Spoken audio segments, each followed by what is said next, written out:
Sir வணக்கம் sir. வணக்கம் ஐயா. தமிழக வெற்றிக் கழகத்தின் முதலாம் ஆண்டு நிறைவு விழா நடக்கிறது. எப்படி பாக்குறீங்க? நல்ல விடயம்தான். 2வது ஆண்டு ஒரு விழான்னு சொல்லிட்டு பொதுக்குழுவை கூட்டி இருக்கிறாரு. தமிழ்நாடு முழுவதும் சிறப்பு அழைப்பாளர்கள்லாம் சொல்லி இப்போ நான் டிவியில் பார்த்தேன். 2500 பேர் வரைக்கும் அழைக்கிறாங்க அப்படின்ட்டு. ஒரு நல்ல விடயம். அவங்களுடைய கருத்தை எல்லாம் கேட்கறதுக்கு வந்துட்டு விஜய்க்கு ஒரு நல்ல வாய்ப்பு. அதெல்லாம் கேட்டுக்கிட்டு அதன் அடிப்படையில் தீர்மானங்களெல்லாம் நிறைவேற்றலாம், முடிவுகளெல்லாம் எடுக்கலாம். எடுத்து கட்சிக்கும் அவருக்கும் இடைவெளி இல்லாத ஒரு நிலையை ஏற்படுத்தலாம். அடுத்தபடியாக அவர் மக்கள்கிட்ட எப்போ வரப்போறாரு அப்படின்றத சொல்லலாம். அதுக்கெல்லாம் ஒரு நல்ல ஒரு இது. அதோட சேர்ந்து என்னுடைய எதிர்பார்ப்பு என்னன்னா, அது பலருடைய எதிர்பார்ப்பாகவும் இருக்குது. இந்த பொதுக்குழு கூட்டத்திற்கு பிறகு எடுக்கக்கூடிய முடிவுகள் இல்லை நிறைவேற்றக்கூடிய தீர்மானங்கள் அதன் மீதான ப்ரெஸ்ஸை சந்திச்சு அவங்களுக்கு கொஞ்சம் சொன்னார் அப்படின்னோம்னா நல்லா இருக்கும். ஏன்னா தெரியணும், தாவேகாவை ரொம்ப பெரிய அளவுக்கு மக்கள்கிட்ட கொண்டு போனதுல ஊடகத்தினுடைய பங்கு பெரும் பங்கு. அதிகமான ஒரு பார்ட்டிசிபேஷன் வந்துட்டு தாவேகாவுக்கு கொடுத்தாங்க பொதுவா. எனவே அவங்கள ஹானர் பண்ற விதமா ஒரு ப்ரெஸ் மீட் அவர் பண்ணாருன்னா ரொம்ப நல்லா இருக்கும். ஓராண்டு கால பயணம் எப்படி பாக்குறீங்க? தமிழக வெற்றி கழகம் எப்படி இருந்தது? என்னை பொறுத்த வரைக்கும் என்னன்னாங்க ஐயா, திருப்தி அப்படின்னு சொல்ல முடியாது, அதே நேரத்தில் ஃப்ளா தவறானது அப்படின்னு நான் சொல்ல முடியாது. இப்போ பரந்தூருக்கு வந்து நின்ன உடனே அதுக்கு வந்துட்டு ஒரு மிகப்பெரிய அளவிற்கு ஒரு உந்துதலை கொடுத்துச்சு. அந்த பிரச்சனைக்கு தமிழக அரசு ரெஸ்பாண்ட் பண்ணிச்சு. அந்த மக்களுக்கு வந்துட்டு முதல் முறையாக நம்மளுக்கு ஒரு பலம் கிடைச்சிருக்குது அரசியல் ரீதி அப்படின்னு அவங்க நினைச்சாங்க. பல தலைவர்கள் வந்துட்டு போயிருக்காங்க, 32-35 பேர் போயிட்டு வந்துருக்காங்க. ஆனால் இவர் போய் பேசுனது ஒரு சிக்னிஃபிகண்டாக இருந்தது, ரொம்ப முக்கியம். அவர் கூட்டின மாநாடு தமிழ்நாட்டு அரசியல் களத்துக்கு ஒரு பெரிய ஒரு திருப்பு முனைன்னே சொல்லலாம். ஒரு திருப்பத்தை ஏற்படுத்துச்சு. சிந்தனையில், அணுகுமுறையில் எல்லாத்துலேயுமே ஒரு மாற்றத்தை ஏற்படுத்தக்கூடிய அளவுக்கு அவர் இருந்துச்சு. அதையும் தாண்டி பல்வேறுபட்ட சிக்கல்களில் வந்துட்டு அவர் ரெஸ்பாண்ட் பண்ணாதது, ஒரு அறிக்கையிலையோ இல்லை அவரோட கட்சியை சார்ந்து ஒரு போராட்டம் கூட நடத்தாதது, அதெல்லாம் வந்துட்டு ஒரு செய்யாத ஒரு அதிருப்தி தான். அந்த மாதிரி. ஏன்னா ஒரு அரசியல் கட்சின்றது என்னன்னா, தொடங்கின காலத்துல இருந்துட்டு அது செயல்படணும், நாள்லேருந்து செயல்படணும், அப்படிதான் எதிர்பார்ப்பாங்க. அது சைலண்டாக இருக்கிறதுக்கோ ஓய்வு எடுக்கிறதுக்கோ கிடையாது ஒரு கட்சியை பொறுத்த வரைக்கும். தலைவர் எப்படி செயல்படலைனாலும் அங்கங்கே இருக்கக்கூடிய யூனிட், டிஸ்ட்ரிக்ட் லெவலில், ஒன்றிய லெவலில், நகர லெவலில் இருக்கிறவங்க வந்துட்டு அப்படி அங்கங்கே இருக்கக்கூடிய பிரச்சனையை முன் வச்சு ஒரு போராட்டம் அப்படிலாம் பண்ணுவாங்க. அதை கியரப் பண்ணலை.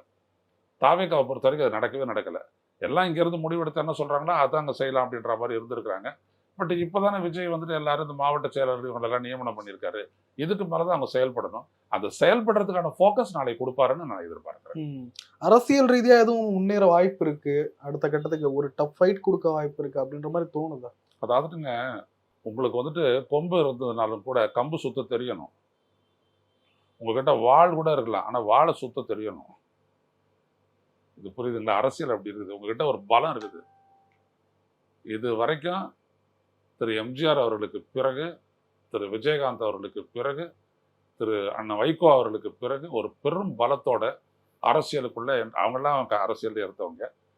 விஜயகாந்த் இவர் தான். இவருக்கு வந்துட்டு ஒரு பெரும் பலத்தோட ஒரு பொலிட்டிக்கல் என்ட்ரி கொடுத்துருக்கிறாரு. இந்த பலத்தை அவர் எப்படி அரசியல் ரீதியாக பயன்படுத்துறாரு, மக்களுக்கு வந்துட்டு அது எப்படி பயனாகுது அப்படின்றத பொறுத்து தான். மக்கள் மத்தியில் ஒரு பெரும் போராட்டம் ஒரு இடத்துல முன்னெடுக்கப்படுகிறது அப்படின்னா, அந்த போராட்டத்தோட தாவேகா தன்னை இணைச்சிக்கணும். புரியுதுங்களா? அந்த போராட்டத்துக்கு பலம் கொடுக்கணும். பலம் கொடுக்கும்போது இப்போ விஜய் வந்துட்டு பரந்தூருக்கு வந்தார், அந்த விமான நிலையத்துக்கு எதிர்த்து பேசினார். நாடு முழுவதும் பேசு பொருளாச்சுல, அன்னைக்கு கவனிச்சிருப்பீங்க. அந்த மாதிரி ஒரு இஷ்யூவுக்கும் போய் நிற்கும் போது தான் அது பேசு பொருள் ஆகும். அப்போ தான் உங்களுக்கான அபிமானம் கொண்டவர்கள் கூட உங்களுடைய வாக்காளர்களாக மாறுவாங்க. அந்த டிரான்ஸ்ஃபர்மேஷன் அப்போ தான் அது நடக்கும். ஸோ அதை வச்சு தான் இவருடைய அரசியல் அப்படின்றது வந்துட்டு வெற்றி பெறுமா என்ன அப்படின்றத நம்ம சொல்ல முடியும். அது மேபி அது ஒரு 6 மாசத்துல கூட அவர் சாதிக்கலாம். அந்த மாதிரி ஒரு நம்பிக்கையை ஏற்படுத்தலாம். அடுத்த 6 மாத காலத்துல வந்துட்டு நடைபெறக்கூடிய போராட்டங்கள் இப்போ வந்துட்டு எல்லாத்தையுமே அவர்கிட்ட சொல்றாருன்னா வெறும் வார்த்தைகள்ல ஒரு அரசியலா இருக்குது.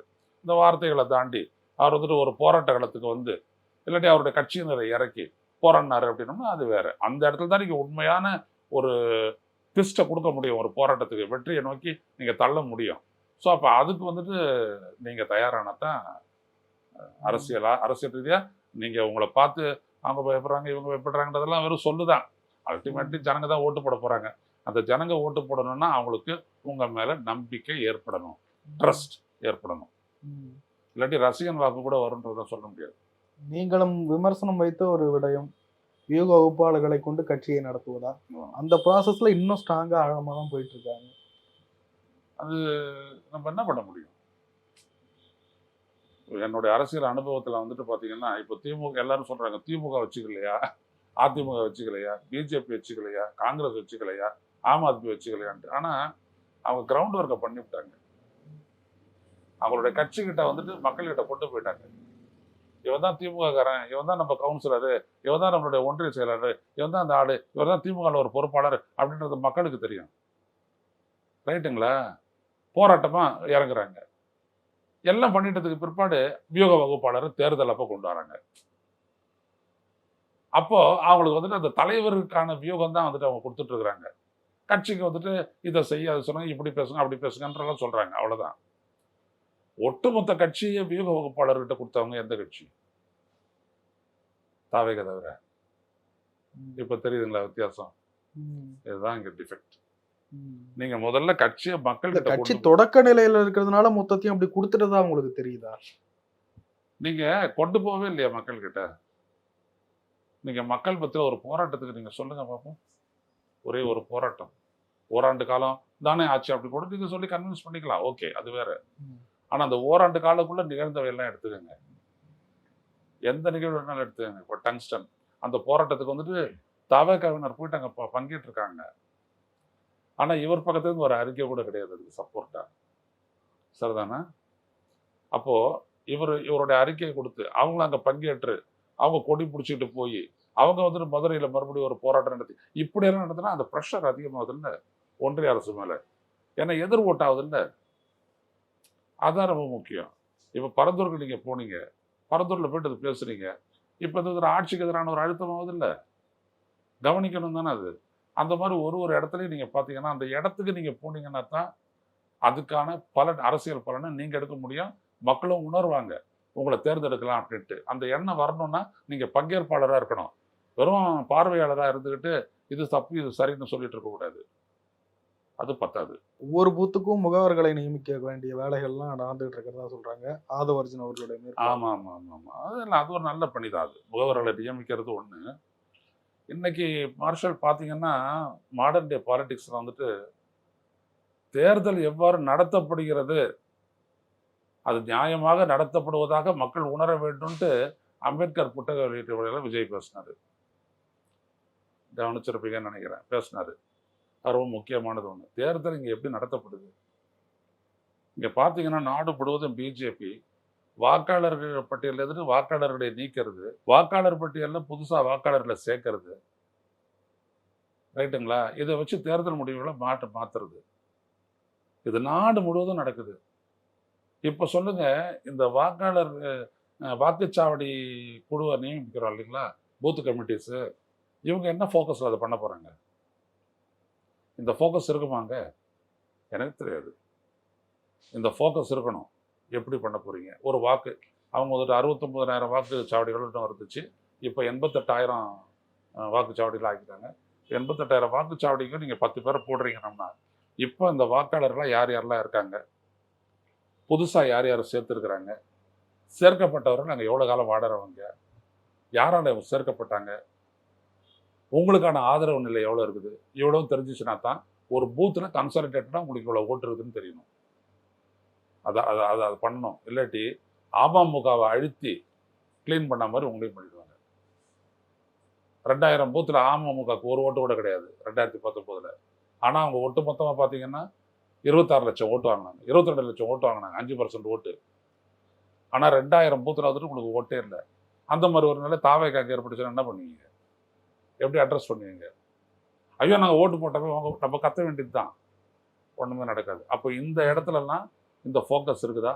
பாஜகவுக்கு வாக்காளர் பட்டியல் கண்காணிப்பாளர்னே ஒருத்தர் இருக்காங்க, பன்னா பிரமுக்ஸ் அப்படின்ட்டு. இந்த விடயம் அவங்க கட்சிக்கு தெரியுமா? அதை எப்படி செயல்படுத்துவாங்கன்றது தெரியுமா? திமுக அதிமுக ஒன்றும் பண்ண முடியாது. திமுக அதிமுக ஒரு பூத்தில் ஒரு ஓட்டு கூட கிடையாதுன்னு சொல்ல முடியாது. அவன் சும்மா இருக்க மாட்டான். அப்படியே அந்த இடத்துல தூக்கி போட்டு மிஷினை உடச்சிருவான். திமுக அதிமுக ஒன்றும் பண்ண மாட்டாங்க. ஆனால் மற்ற எல்லாரையும் பண்ணுவாங்க. அது ரொம்ப உஷாராக இருக்கணும். 1999 தேர்தலில் சுப்பிரமணிய சாமிக்கு இது நடந்துச்சு. அவர் நீதிமன்றத்தில் வந்து சொன்னார், ஒரு ஓட்டு கூட இல்லை பல பூத்தில். அதுக்கு முன்னாடி அவர் தான் சிட்டிங் எம்பி. அப்போ நீங்கள் கவனிக்கணும். ஸோ வாக்காளர் கமிட்டி அப்படி பூத்து கமிட்டி அப்படின்றது சாதாரண விடயம் இல்லை. இப்போ இவ்வளோ ஃபோக்கஸோடு தான் இவங்க செயல்பட போகிறாங்களா அப்படின்றதெல்லாம் பார்க்கணும். இதுக்கெல்லாம் வந்துட்டு ரொம்ப பெரிய ஒரு அரசியல் ஆழமான புரிதல் வேணும். பார்ப்போம். கட்சி சார்ந்த அந்த கட்சி சார்பு நிலையிலிருந்து நீங்க விடுபட்டுட்டீங்க. இப்போ சொல்லுங்க, தமிழக வெற்றி கழகம் அந்த ஆட்சி கட்டிலை நோக்கிய அந்த பயணத்தில் வெற்றி பெற வாய்ப்பு இருக்கா? தனிமையில் தனிச்சு ஒரு கட்சி வந்துட்டு ஆட்சிக்கு வர்றது வந்துட்டு அது போடக்கூடிய திட்டங்கள்னால இல்லை, அவனுடைய செயல்பாட்டில் தான் இருக்குது. இந்த குறைந்த காலகட்டத்தில் கூட ஒரு ஆண்டு காலம் போகிறோம், தாராளமாக போகிறோம். இப்போ விஜய் வந்துட்டு ஒரு அறிமுகமாகாத ஒருத்தர் கிடையாது, அறிமுகமானவர். இளைஞர்கள் மத்தியில் அவருக்கு பெரும் செல்வாக்கு இருக்குது. ஆனால் இளைஞர்களை தாண்டி ஒரு குடும்பத்தில் ஒரு பையன் ரசிகன் அப்படின்னோம்னா அந்த குடும்பம் இவர்கிட்ட வராது. கவனிக்கணும் நீங்கள். அப்போ அவங்கள கன்வெர்ட் பண்ணணும்னா உங்களுடைய செயல்பாடு, நம்ம புள்ள சரியான பாதையில் தான் போயிருக்கான், நம்மளும் அவனோட ஃபாலோ பண்ணி ஓட்டு போடுவோம் அப்படின்னு வந்தால் தான் விஜய்க்கு ஸ்ட்ரென்த்து. புரியுதுங்களா? இல்லாட்டி வெறும் ஓட்டு தான். இப்போ ரஜினி கணிச்சாரு, எப்படி கணிச்சாரு? நான் இறங்கலாம், அதிகபட்சம் எனக்கு 15% ஓட்டு, மேபி 20% ஓட்டு, அவ்வளோதான், என்னால் வெற்றி பெற முடியாது, நான் வேணா ஓட்டை பிரிக்கலாம், அந்த வேலைக்கு நான் தயாராக இல்லை, அதுக்கு நான் என்னையும் பலியிட மாட்டேன், என் ரசிகர்களையும் பலியிட மாட்டேன் சொன்னாரா இல்லையா? அதனால் நான் ஒதுங்கிக்கிறேன் அப்படின்னாரு. அந்த இடத்துல அவர் கௌரவமாக ஒதுங்கிட்டாரு. இதுதான் விஜய்க்கு அடிக்கப்பட்ட பெல்லு. நீங்கள் உங்களுடைய ஸ்ட்ரென்த்து இவ்வளோ தான் இருக்கும், இந்த ஸ்ட்ரென்த்தை நீங்கள் பெருசாக்கணும்னா அது உங்களுடைய செயல்பாட்டில் தான் முடியும். இந்த செயல்பாடு இவரது எப்படி இருக்குது? விவசாயிகளுக்காக, தொழிலாளர்களுக்காக, வியாபாரிகளுக்காக, தமிழ்நாட்டு நலன், தமிழ்நாடு எதிர்கொள்ளக்கூடிய பிரச்சனைகள் ஒன்றுத்துலையும். இப்போ சைலண்ட்டாக இருக்கிறீங்க, சும்மா ஒரு அறிக்கை, அவ்வளோதான், அப்படியே எல்லா விதமான பாசிசத்தையும் நாங்கள் எதிர்ப்போம், இதெல்லாம் வந்துட்டு ஓட்டப்பட்டு தராது. இதெல்லாம் பத்திரிகைகளுக்கு ஊடகங்களுக்கு வேணால் ஒரு பேசு பொருளாக ஆகலாம், அதுவே ஆகலை, அது வேறு விஷயம். ஸோ இதுதான் இங்கே முக்கியமான பிரச்சனை.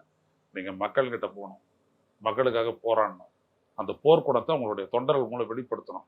அதில் பிறக்கக்கூடிய நம்பிக்கை தான் உங்களை வந்துட்டு ஆட்சியில் உட்கார வைக்குதா இல்லை எதிர்கட்சியில் உட்கார வைக்குதா அப்படின்றத மக்கள் தீர்மானிக்கும். தமிழ்நாடு பாஜகவை தீவிரமாக எதிர்க்கக்கூடிய மாநிலம். விஜய் கிட்ட அந்த தீவிரம் இல்லாத மாதிரி தெரிகிறது அப்படின்னு இது வரைக்கும் இல்லை தான். என்ன காரணமா இருக்கலாம்? இன்னொன்று அது கை கொடுக்கும். கெஸ் ஒர்க் பண்ண மாட்டேன் நான் எப்போதுமே. அது காரணம் என்ன அப்படின்னு கேட்டிங்கன்னா, விஜய் மேலே அவங்க வந்துட்டு கட்டாயம் அவங்க எதிர்ப்பாங்க விஜயை. காரணம் என்ன அப்படின்னா, அதிமுகவுடைய வீழ்ச்சியில் நம்ம வளர்ந்துருவோம்னு அவங்க ஒரு பிளான் பண்ணாங்க. அதிமுகவை சீரழிச்சது பாஜக தான், அது எல்லாருக்கும் தெரியும். அந்த கட்சியை உடைச்சி தூளாக்கி தர்ம யுத்தம் நடத்தி அப்புறம் இணைச்சி அப்புறம் சசிகலாவை தூக்கி அப்புறம் அதுக்கப்புறம் இது எல்லாத்துக்கும் பின்னாடி அவங்க தான் இருந்தாங்க. ரைட்டுங்களா? அவங்களுடைய நோக்கம் என்ன? அதிமுகவினுடைய இடத்த பிடிச்சிடணும், ஒரு திராவிட கட்சியினுடைய இடத்த பிடிக்கணும், திமுகவும் முடியாது. ஸோ அவங்க அது பிடிக்கிறதுக்கு பார்த்தாங்க. அதை ஒரு லெவலுக்கு அப்புறம் எடப்பாடி தடுத்துடுறாரு. எப்போ அப்படின்னோம்னா, போன சட்டப்பேரவை தேர்தலே அவர் என்ன பண்ணிடுறாரு அப்படின்னோம்னா, உங்களுக்கான இடம் இவ்வளோதான், மக்களவை தேர்தலில் நீங்கள் நெல்லுங்க, என்னுடைய முழு ஆதரவு உண்டு. அப்போ கூட நான் என்னோட கட்சியை விட்டு தருவேன் உங்களுக்கு அதிக இடங்கள்னு ஒத்துக்கவே இல்லை அவர். இப்போவும் அவர் அமித்ஷாவோட நடந்த பேச்சுவார்த்தையில் என்னாச்சு? விட்டு தர மாட்டேன்ட்டார். என்டிஏ கூட்டணி கிடையாது, பெரும்பான்மை இடங்களில் நான் தான் நிற்பேன், ஆனால் உங்களுக்கு ஆதரவு அளிப்பேன், இப்படி தான் வந்தார். ஆனால் அவங்க ஒரு ஈக்குவேஷன் மாற்றி கொடுத்தாங்க. கம்மியான தொகுதி அதிமுகவுக்கு, அதிகமான தொகுதி பாஜகவுக்கு, நாங்கள் எல்லாரையும் கூட்டணி கட்சிகளுக்கெல்லாம் கொடுக்கணும்னு அப்படி சொன்னாங்க. அந்த ப்ரொப்போசிஷன் எதிர்த்து தான் வெளில வந்தார் அவர். அதை வச்சு தான் பிஜேபி கூட்டணி வெளில வந்தார். ஸோ பிஜேபிக்கு எடப்பாடியை முடிக்கணுன்றது ஒரு அப்ஜெக்டிவ் தான். ரைட்டுங்களா? அந்த இடத்த இவர் ஃபில்லப் இவங்க நாங்கள் நிரப்பிடலாம், பிடிச்சிடலாம், கொண்டு வந்துட்டு நம்மளை உயர்ந்துடலான்னு நினைச்சாங்க. ஆனால் எதிர்பாராத ஒரு டர்ன் அண்ட் ட்விஸ்ட் தான் விஜய் கட்சி ஆரம்பிச்சது. இப்போ என்ன ஆயிடுச்சு? அதிமுக பலவீனப்பட்டாலும் விஜய்க்கு தான் ஸ்ட்ரென்த் ஆகுமே ஒழிய பாஜகவுக்கு போகாது. இப்போ பாஜகவனுடைய முயற்சி பறிக்காது. ஸோ உள்ளபடியே பார்த்தீங்கன்னா பாஜகவனோட ஒரு பெரிய அளவுக்கு இடத்த பிடிக்கணும்னு நினைச்ச கால்குலேஷன் வந்துட்டு எதிரி விஜய் தான், உள்ளபடியே எதிரி விஜய் தான். ஸோ விஜயும் எடப்பாடியும் கூட்டணி போடுறத வந்துட்டு கட்டாயம் பாஜக தன்னுடைய நலனை உத்தேசித்து தடுக்கும். சரிதானா? அது எப்படி தடுக்கிறாங்க, என்ன சொல்லி தடுக்கிறாங்கன்றதெல்லாம் வேற. தடுக்கும்.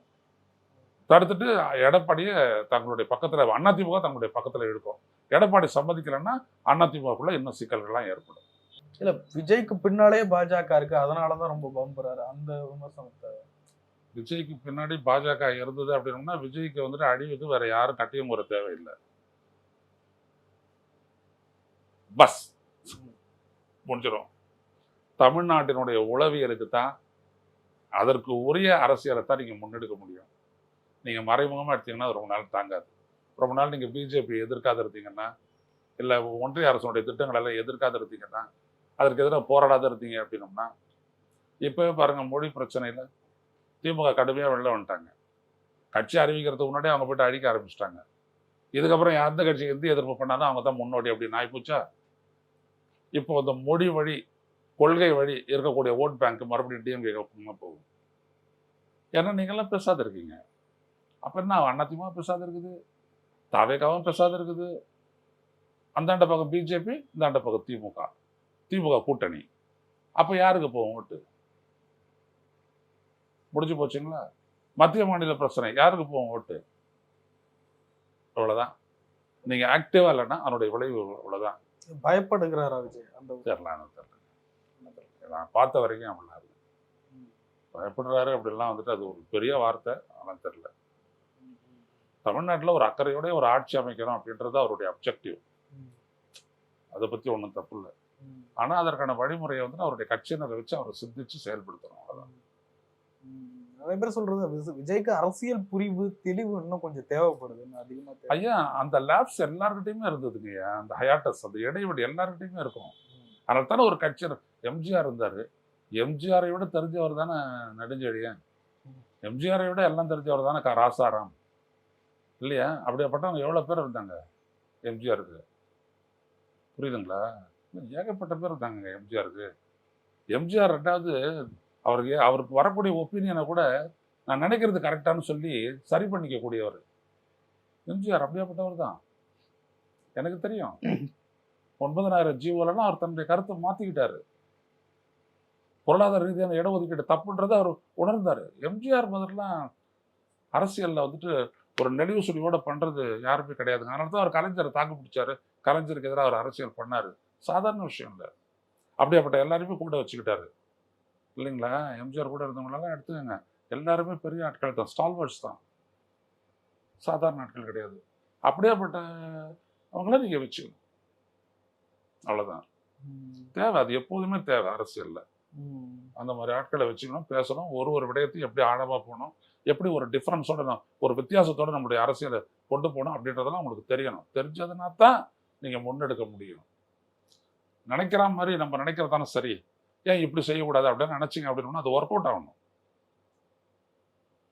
அது செயல்படுத்துற தக்கதா இருக்கணும். அதனால அது நீங்க எதிர்பார்த்த விளைவு ஏற்படுத்தணும். அது விளைவு ஏற்படணும், இல்லாட்டி பிரயோஜனப்படாது. இப்போ பாப்புலர் ஒப்பீனியன் என்னவோ, மக்களுடைய பொதுவான கருத்து என்னவோ, அதற்கு சாதகமா நீங்களும் ஒரு அறிக்கை விட்டுறலாம். ஓகே விஜய் பரவாயில்ல அறிக்கை விட்டார், ஓகே ரைட், அதான் ஒரு அறிக்கை விட்டார் போதும், அரசியலுக்கு போதும். ஆனா ஓட்டு வராது. ஆனா அதை வலியுறுத்தி நீங்க ஒரு போராட்டம் பண்ணீங்கன்னா அவர் ஒன்றும் அறிக்கை விட்டு சும்மா இல்லையே, இறக்குனாரு அவர் கட்சிக்காரன், குரல் கொடுத்தான்ல பரமா, அதனால தானே இந்திய ஒன்றிய அரசு இறங்கி வந்துச்சு அப்படின்னு பேசுவானா இல்லையா? இப்போ நிதி பிரச்சனை வருது, இந்த அளவு போய் பேசுறாரு தர்மேந்திர பிரதான். அப்போ ஒரு மூன்றாவது பெரிய கட்சியா எமர்ஜா இருக்கக்கூடிய ஒரு கட்சியா இருக்கக்கூடிய தாவேகா, அவனுடைய தலைவர், அவனுடைய தலைமை ஒரு அறிக்கை கொடுக்கணுமா இல்லையா? ஒருவேளை அது நாளைக்கு அவங்க செய்யலாம், செஞ்சாங்கன்னா வெல் அண்ட் குட். ஏன்னா அப்பதான் மாநில உரிமையை பத்தி பேசுறது சரியானதா இருக்கும். புரியுதுங்களா? அதான் ரொம்ப முக்கியம். இப்போ ஒரே நாடு ஒரே தேர்தல், இன்னைக்கு மறுபடியும் அந்த கமிட்டி கூடு பேசும் அப்படின்னு சொல்லிட்டு ஒரு செய்தி வருது. ஒரே நாடு ஒரே தேர்தல் வந்துட்டு எதிர்த்த கட்சி தான் தாவேகா. முதல் பொதுக்குழு செயற்குழு கூட்டத்திலே அந்த தீர்மானம் போட்டிருக்காங்க. இப்படி பல்வேறுபட்ட பிரச்சனைகள். மீனவர்களுடைய பிரச்சனைக்கும் அங்க தீர்மானம் போட்டாங்க. ஆனா மீனவர்களுடைய அரெஸ்டும், சிறைப்படுத்தலும், படகுகளை பறிமுதல் செய்யறதும், படகுகளை ஏலம் விடுறதும் தொடர்ந்து நடந்துகிட்டே வருது, ஃபைன் போடுறதும். தீர்மானம் போட்டோம், போதுமா அது? இப்படிதான். அது மாதிரி ஒவ்வொரு விடயத்தையும் ஒரு ஆழ்ந்த செயல்பாடு வேணும். செயல்பாடு இல்லாத ஒரு கட்சி வளரவே வளராது. மகாத்மா காந்தின்றோம். மகாத்மா காந்தி ஆமா சத்தியம், அப்புறம் வந்துட்டு அவர் என்ன சொன்னாரு, இந்த அஹிம்சா எல்லாம் சொன்னார். சொல்லிட்டு சும்மா இருந்தாரா? தண்டிகை நடந்தாரு, எடுத்தாரு உப்பை, எப்படிடா வரி கட்டுவேன், எப்படி அதுக்கு வரி விதிப்பேன்னு சொன்னாரு. உரிமை போராட்டத்தை எடுத்தார் அவர் காந்தி. இந்த மாதிரி எவ்வளவு பிரச்சனையை பண்ணார் அவரு. காந்தி ஃபுல்லா ஆக்ஷன் தான். அப்போ ஒரு லீடரை நீங்க பாத்தீங்கன்னா ஆக்ஷன் தான். அது இருந்ததுன்னா தான் நீங்க லீடர், இல்லாட்டி இல்லை. நிறைய விஷயங்களை பகிர்ந்து முடியும். நன்றி சார்.